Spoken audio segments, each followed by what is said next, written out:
I'm Roger Spitz. I'm the founder of the Disruptive Futures Institute and a strategic foresight practice, Tech Essential, based in San Francisco. I advise CEOs, boards, and investors on being better future prepared and resiliency. When you spend a lot of time with boards and decision makers, it helps shape how you see the world. It also helps the limitations of how other people see the world. I think disruption went through a number of phases. A lot of people know disruption through economic, institutional change, creative destruction, as Schumpeter labeled it. And then you have a lot of the world, especially in Silicon Valley, who see disruption as Clayton Christensen disruptive innovation. It's specific, often technology, product, or market related.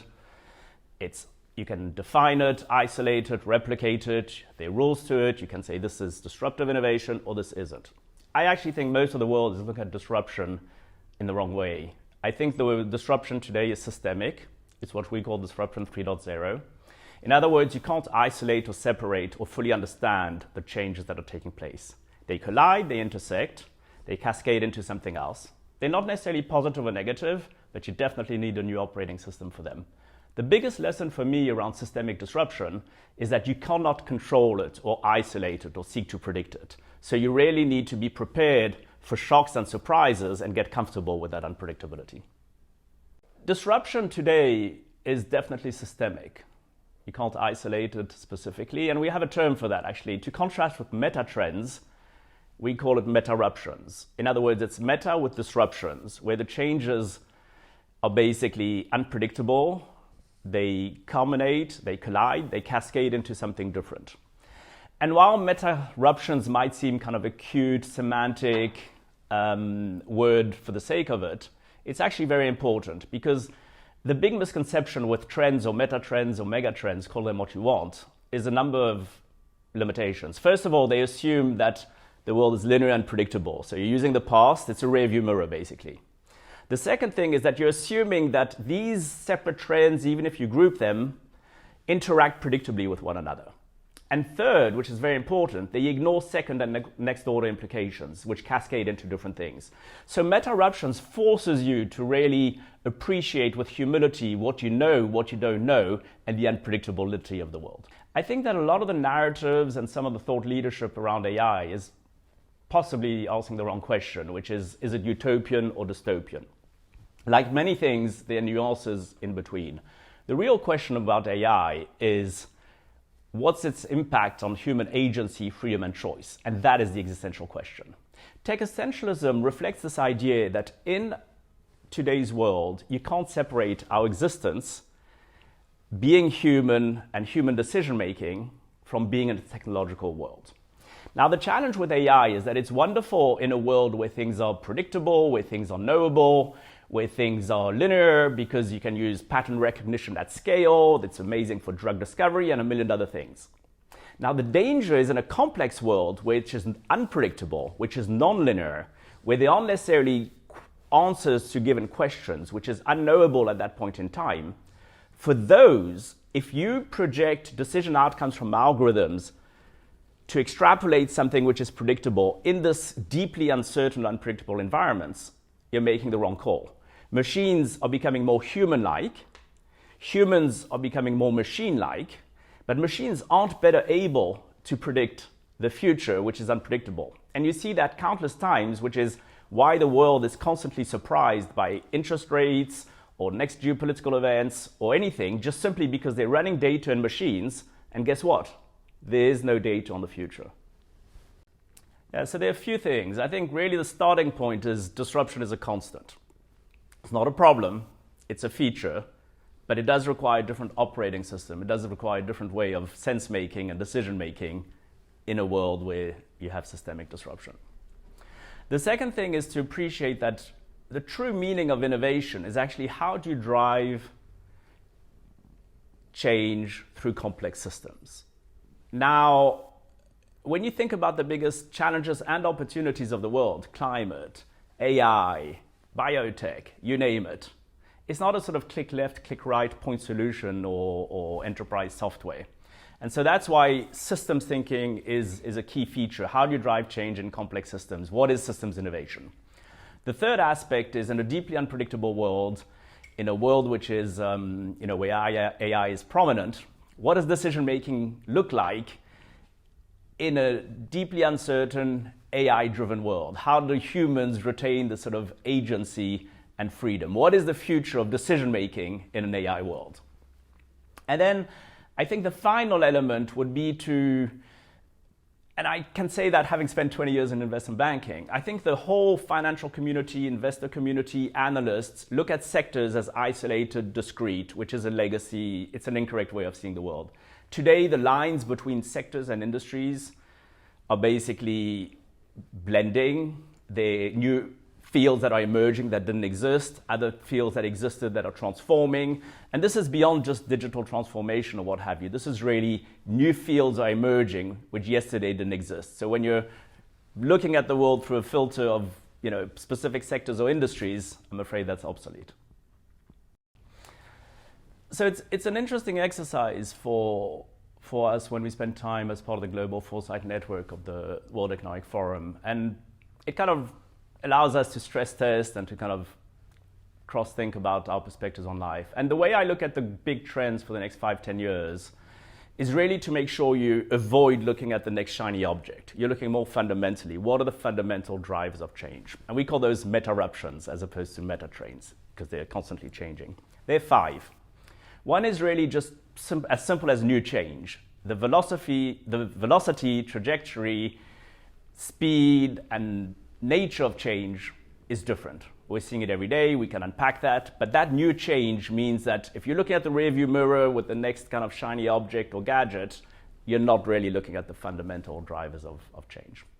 The second one is metaruption 2, is basically the Red Queen race. Now, I love Lewis Carroll, and Through the Looking Glass is one of my favorite books. And in that book, the Queen looks at Alice and sort of says, "You're so lucky, my dear Alice. Where I come from, you have to run twice as fast to stay in the same place."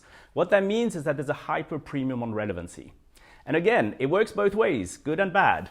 If you're the legacy company, it means whatever your market share, whatever number one economy in the world you are, it can change any day. If you're somebody who's emerging or a new company or what have you, it also means that you can move from non-visibility to suddenly becoming hyper-relevant. But that relevance is tested every day. So that's the Red Queen race. The third metaruption is thinking about the features of change through the lens of irreversibility. And there are 3 in particular which have that feature, which is climate, technology, and AI. And what does it mean, irreversibility? It means that if you were to achieve a particular milestone of development or advancement in the climate crisis, say, or AI, it might be extremely costly or impossible to reverse. If you can't live on planet Earth, that's irreversible. If AI reaches singularity, that is an inflection point you really want to think about beforehand.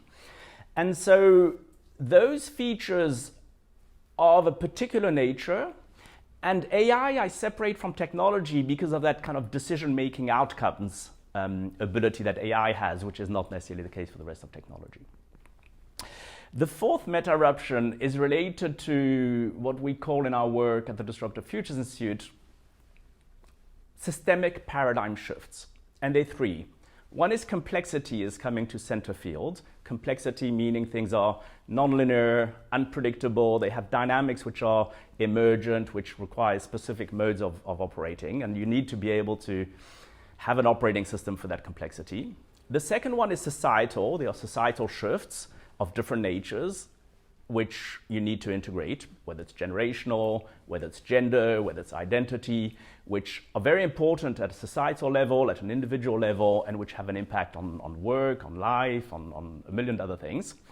And the third one is simply to do with information, what we call inforuption, information disrupted, which is a broad category for how information is used, misused. It includes misinformation, disinformation, and has a profound impact on our world and will continue to do so through social media, AI. The fifth metaruption is to do with rapidly approaching new eras. So we're not there yet, but they are so close that we can't ignore their impact, especially when you're projecting 5-10 years. And in those new eras, there's 2 sides to it. One I would say is quantum, biotechnology, inorganic life. What does it mean if you can create inorganic life? What are the implications of that? quantum physics. So those are our major family which fit together to a degree.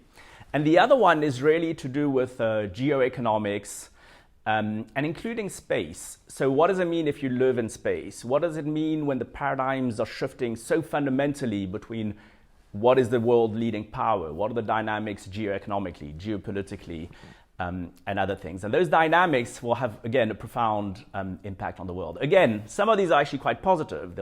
For all you know, space exploration can bring a lot of value creation and many opportunities, and some are more dangerous for us that we need to manage carefully. So I think the way you see the world is really essential, because ultimately the thing about change and disruption is that some of it is actually neutral. It's not necessarily good or bad. The way you see the world, your world views, will inform how you prepare, which will inform how you respond. And ultimately, trillions of dollars will be created through change and will also be destroyed through change. So the way you see the world is a fundamental driver to where you stand on that spectrum of change. And I think there are a few things that are noteworthy. The first one is this idea of informed optimism, or you take the Stockdale paradox, which is, you had prisoners of war, and you thought from a psychological perspective, who's more likely to survive and even thrive once they get released or be able to kind of find a pathway? Is it those who kind of have their head in the sand and who are just kind of ignoring the reality of the world? Or is it those who tell themselves every day, oh, it's all fine, it's going to be amazing, etc.? Well, the reality is in between. And that informed optimism is one where you have your eyes open, you appreciate and evaluate the challenges ahead, but you're focused on seeing with almost like a fresh beginner's mind, Shoshin in Zen Buddhism, pathways to mitigate and even maybe thrive in the context of those changes. And that informed optimism is essential. And the final point I'd make is that there are such things as levers for change, which are not equally distributed. The strongest lever for change in complex systems is actually education and worldviews. So the way you see the world will have a bigger impact than a change in legislation or policy. And so everything put together, the same effects that create a negative tipping points or challenges for the world can be used in a virtuous manner. So it's a crazy good road ahead. The success of Disrupt with Impact, which won a number of awards and which was a global bestseller, given over 100 talks over the past few months, has really highlighted, I think, the need for new frameworks, a new operating system for these complex environments and for the unpredictability of our world. Again, not necessarily a bad thing, it just happens to be that we need to get comfortable with that uncertainty. And so we're scaling like crazy the Disruptive Futures Institute, which is also very much focused on executive education, helping organizations and leadership teams build capacity for future preparedness and resiliency. At the same time, we're launching our Nature and Climate Academy with a lot of work on the energy transition and decarbonization strategies. We have our first chapter in Brazil, which is a joint venture where we'll have things in both languages, which we're ramping up. And last but not least, I'm starting my next book, one where I'll focus on some of these topics and how to think about the world in this context. And also working on a joint project of a new book looking at AI and systemic risks and how to mitigate for those in a systemic manner.